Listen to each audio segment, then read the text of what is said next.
அவர் gift பண்ணதை யாருக்கும் கொடுக்க மாட்டேன் நான். அதை எத்தனை Okay. கிழிஞ்சாலும் தூக்கி அப்படியே வச்சிருவேன். Memory. இன்னும் அது ஒரு இதா மெமரிக்காக எடுத்து அதுக்குன்னு ஒரு கப்போர்டு தனியா செட் பண்ணி அதுல வச்சிருக்கேன். யாருக்கும் கொடுக்க மாட்டேன். ஏன் கொடுக்க மாட்டீங்க?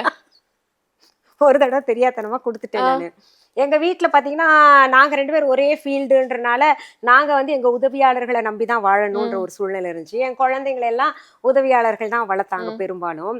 ஒரு தடவை வந்து என்னோட சாரி அவளை வளர்க்கக்கூடிய ஆயா நானி கட்டினாங்க. என் பெரிய பொண்ணை வளர்க்கக்கூடிய நானி கட்டினால அவங்க ரொம்ப நல்ல அம்மா. அதனால என்கிட்ட எப்பா அவங்களும் காட்டன் பிரியை, எப்பா இது ரொம்ப நல்லா இருக்குப்பா அப்படின்னு நான் ஒன்ஸ் தான் கட்டினேன். அவங்க ஆசைப்பட்டாங்கன்னு கொடுத்துட்டேன். ஓகே.